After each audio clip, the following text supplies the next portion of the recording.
thought it was like my sister or anyone like that who don't feel part of society or the...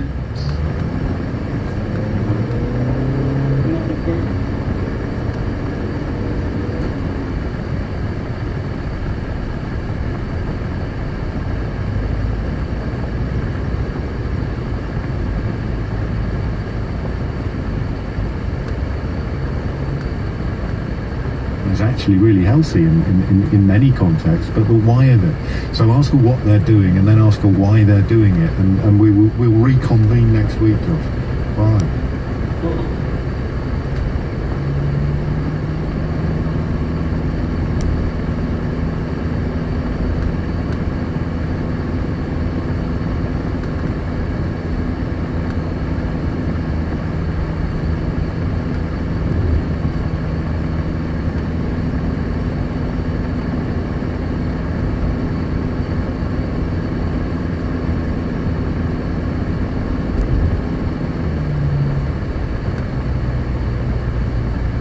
And there is the question, really, is how do you help people who have been, I keep saying words like reduced to evidence of their own eyes and ears. So here is one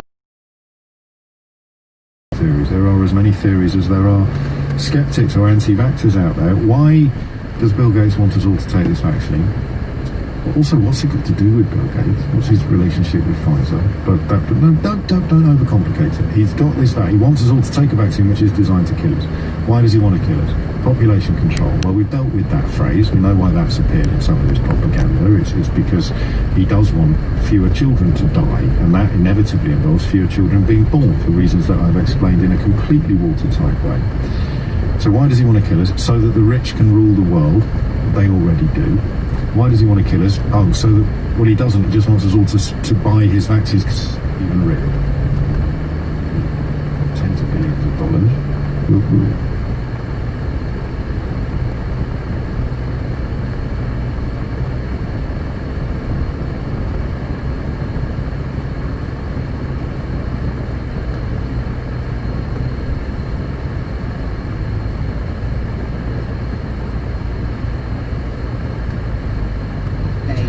Government scientists are assuring the public any coronavirus regulators will be completely safe. The regulatory body, the MHRA, says there's absolutely no chance it will compromise on standards. But if one is given the go-ahead, England's Chief Medical Officer, Professor Jonathan Van Tam, says people should take it up. My mum is 78, she'll be 79 shortly. And I've already said to her, make sure when you're called, you're ready. Be ready to take this up. This is really important for you because of your age. The NHS is on standby to deploy the jabs from as soon as next month. University students in England are being given a 7-day window to travel home to be with their families for Christmas. The government says it will be in place between the 3rd and 9th of December once the national lockdown is over. Plans for those studying in Wales and Scotland will also be revealed this lunchtime. There are now more COVID-19 hospital patients in the northwest and northeast of England than at the peak of the first wave of the virus. Together, both regions currently account for 52% of coronavirus patients in the country. Police divers are going to search a pond on Hampstead Heath for the body of a man who went missing more than 7 years ago. Robert Duff, who would now be 45, was reported missing in January 2013 when he didn't show up at his daughter's 18th birthday. Met Police started a murder inquiry 5 years later when a witness came forward. Heathrow Airport's criticised a lack of government action after it recorded an 82% fall in passenger numbers last month. 1.25 million people travelled through the West London airport compared to just over 7 million at the same time last year. The airport wants the government to speed up its introduction of testing to ease quarantine rules. Climate change protesters have draped a banner on the cenotaph in central London this morning. It says, "Honour their sacrifice, climate change means war." It was put up by Extinction Rebellion, along with a wreath, just hours before the official ceremony started to mark Armistice Day. In the city, a short time ago, the FTSE 100 was up 37 points at 63.33. The pound buys $1.32 and €1.12. The weather, dry and bright for eastern and some central parts, turning wet and windy for many though, with rain in the west moving slowly eastwards through the afternoon. A high of 14 degrees. From Global's newsroom, I'm Holly Harris. If you're wondering what you can do with your pension pot, this could be how you're feeling. That's the sound of worry and uncertainty, but you could be hearing this. Let's call it the sound of clarity, which you can get from PensionWise, a government service providing free, impartial guidance. In just an hour, you'll get clarity on all your options so everything feels less and a little more. If you're over 50, visit pensionwise.gov.uk or call 0800 144 8944 and discover the power of an hour. And Keir Starmer is on his feet. President-elect Biden and Vice President-elect Harris, a new era of decency, integrity and compassion in the White House. And can I also welcome the fantastic news about a possible breakthrough in the vaccine. It's early days, but this will give hope to millions of people that there's light at the end of the tunnel. Mr. Speaker, today is Armistice Day, and I'm sure the whole House will join me in praising the remarkable work of the veterans' charities such as Help for Heroes and the Royal British Legion. Like many other charities, Help for Heroes has seen significant drop in its funding during this pandemic, and they're now having to take very difficult decisions about redundancies and keeping open recovery centres for veterans. So can the Prime Minister commit today that the government will do whatever it can to make sure our armed force charities have the support that they need so that they can carry on supporting our veterans? Prime Minister. Yes, indeed, Mr. Speaker, and I echo entirely what the Right Honourable Gentleman says about Help for Heroes. It's a quite remarkable charity and does wonderful things for veterans. And these difficult times, many charities are, of course, finding it tough. And in addition to what the government is doing to support charities through cutting VAT on their cutting business rates on their premises and cutting VAT on their shops, Mr. Speaker, I would also urge everybody, wherever possible, to make online contributions to charities that are currently struggling. I thank the Prime Minister for his reply. The truth is the Chancellor's package for Forces charities was just £6 million during this pandemic, and that's just not sufficient. Can I ask the Prime Minister to reconsider that support on their behalf? Because at the same time, we've all seen this weekend that the government can find £670,000 for PR consultants. And Mr. Speaker, that's the tip of the iceberg. New research today shows that the government has spent at least £130 million of taxpayers' money on PR companies, and that's this year alone. Does the Prime Minister think that that's a reasonable use of taxpayers' money? Mr. Speaker, I think he's referring to the Vaccines Task Force, and after days in which the Labour Party has attacked the Vaccines Task Force, I think it might be in order for him to pay tribute to them for securing 40 million doses. And by the way, the expenditure...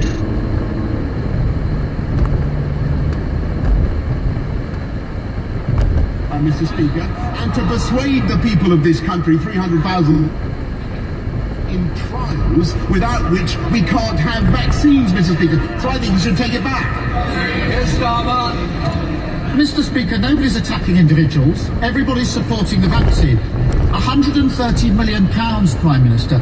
There's a real question about the way that contracts are being awarded, about basic transparency and accountability. And I know the Prime Minister doesn't like that. This is not the Prime Minister's money, Mr. Speaker. It's taxpayers' money. The Prime Minister may well not know the value of the pound in his pocket, but the people who send us here do, and they expect us to spend it wisely. Let me illustrate an example of the government's lax attitude to taxpayers' money. Earlier this year, the government paid about £150 million to a company called Iandel Capital to deliver face masks. Can the Prime Minister tell the House how many usable face masks actually provided to NHS workers on the front line under that contract? Mr. Speaker, we're in the middle of a global pandemic in which this government has so far secured and delivered 32 billion items of personal protective equipment. And yes, it is absolutely correct, Mr. Speaker, that it's been necessary to work with the private equipment sectors, some of them more effectively than others, Mr. Speaker, but it's the private sector that in the end makes the PPE. It's the private sector that provides the testing equipment, Mr. Speaker, and it's the private sector that no matter how much the party opposite may...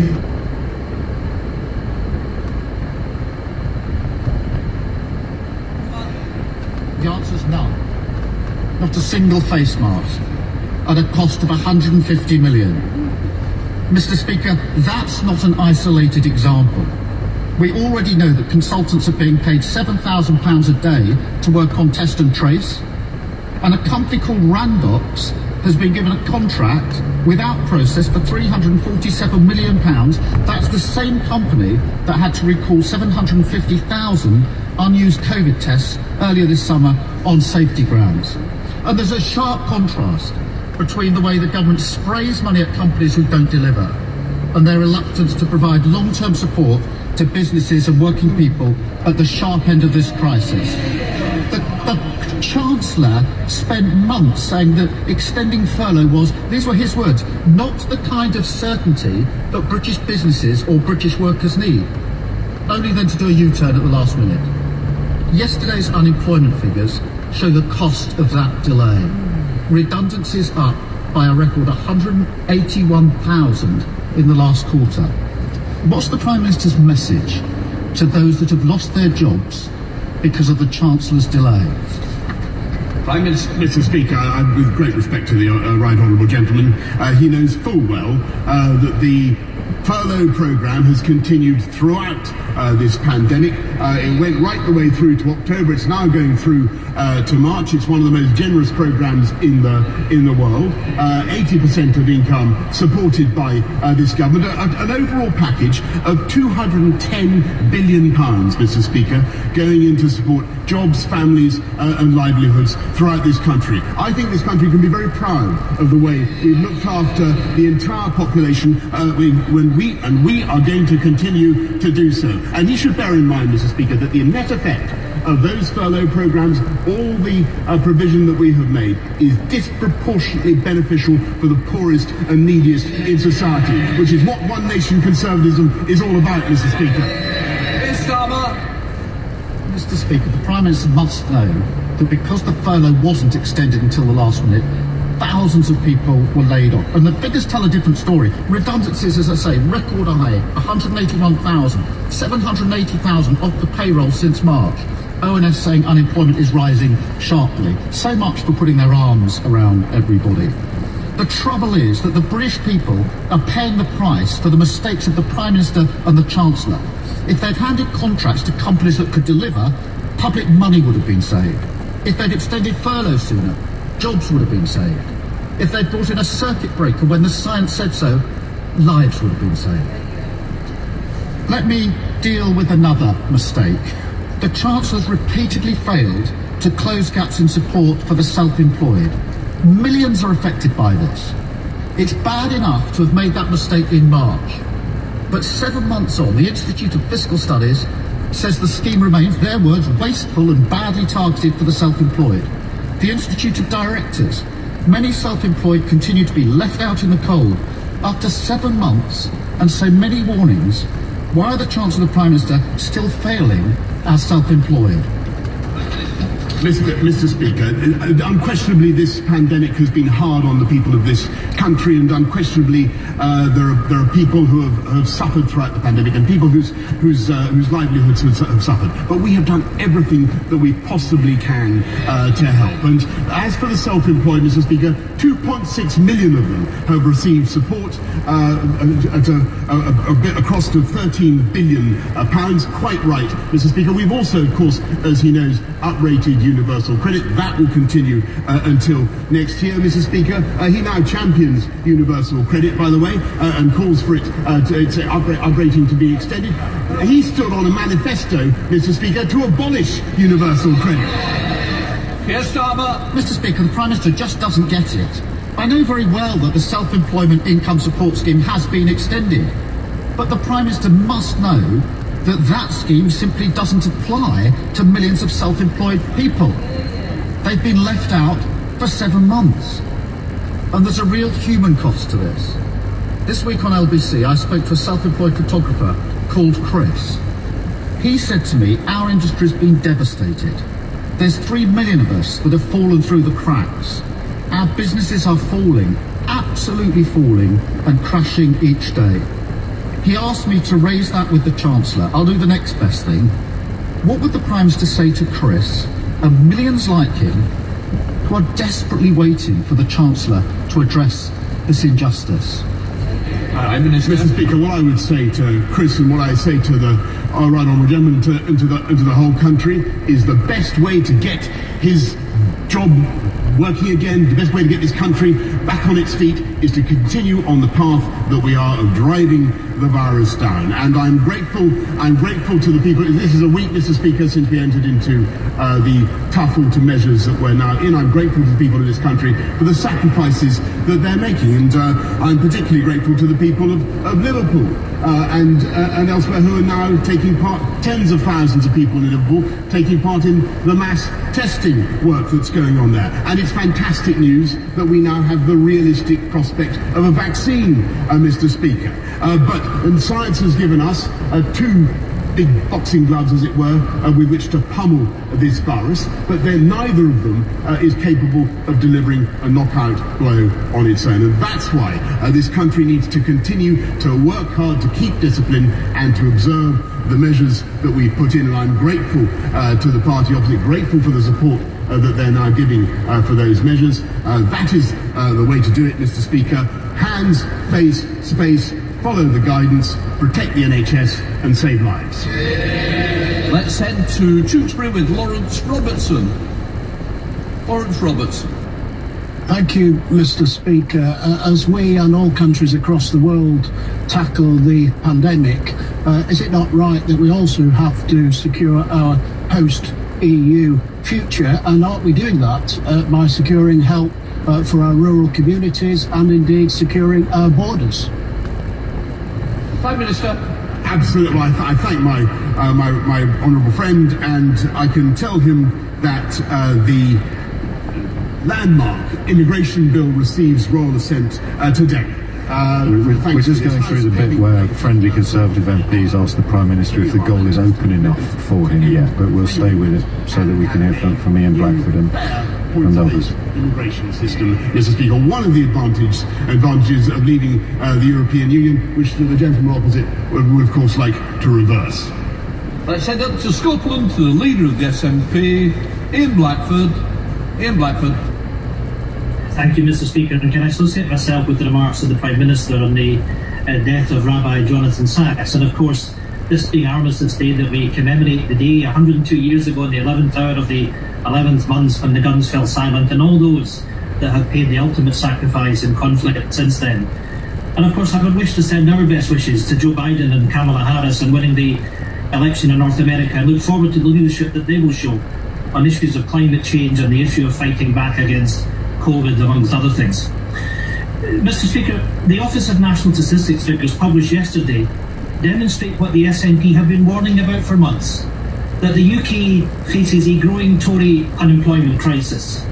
It is now beyond doubt that the Chancellor's last-minute furlough U-turn came far too late for thousands who've already lost their jobs as a result of Tory cuts and delays in the deal that took place.